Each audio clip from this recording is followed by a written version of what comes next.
Hello, and how are you today? No one likes to be accused of wrongdoing. But even worse, no one likes to be accused of wrongdoing and have it be true.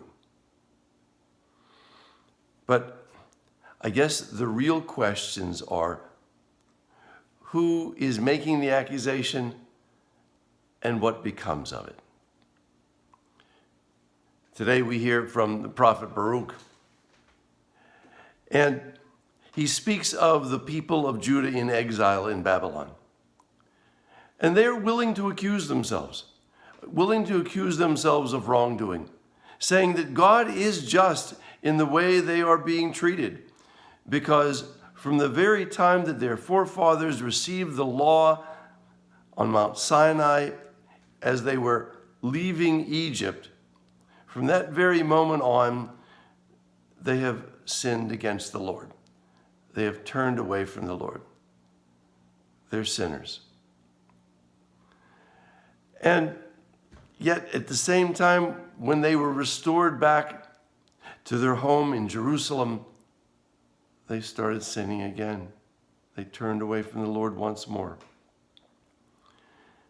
And while that sounds like a terrible story, it's also our own story too.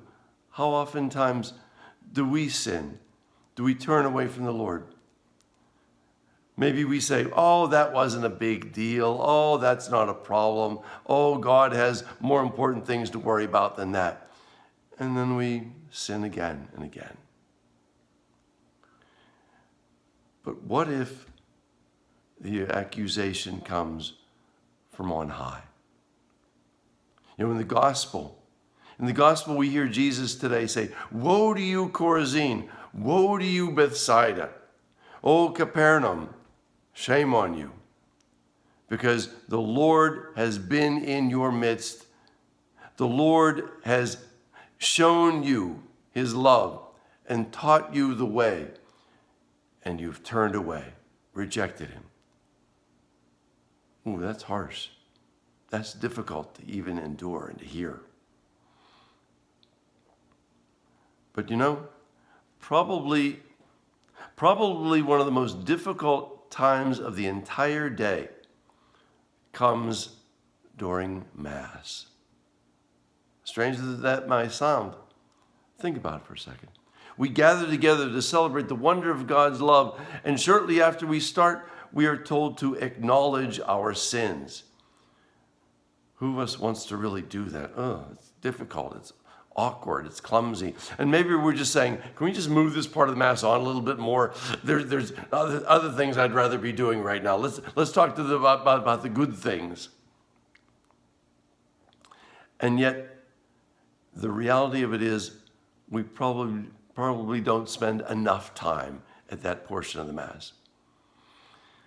Because when we recognize and accuse ourselves of our sins before God himself, then when it comes to the consecration, when it comes to the moment of our receiving the Lord in the Eucharist, we will be much more appreciative and thankful. Because when we recognize how unworthy we are, and then appreciate the fact that God is still willing to love us completely and fully, then our thankfulness is beyond expression, because we know that the Lord truly loves us even though we are sinful. Which then should make us begin to think a little bit more about our lives. Because if our sins keep us in those moments of sin from knowing God, if we are personally turning away from the Lord, and yet the Lord still wants to love us all the time, then why don't we allow the Lord to love us all the time? Why do we intersperse our day with our sins? Why can't we just keep our hearts and lives open to God all day and give it all to God? Wouldn't that be something to be accused of? Wouldn't that be something to be known for? Wouldn't that be marvelous if we were accused of loving God and having it be true? God bless. Have a good day.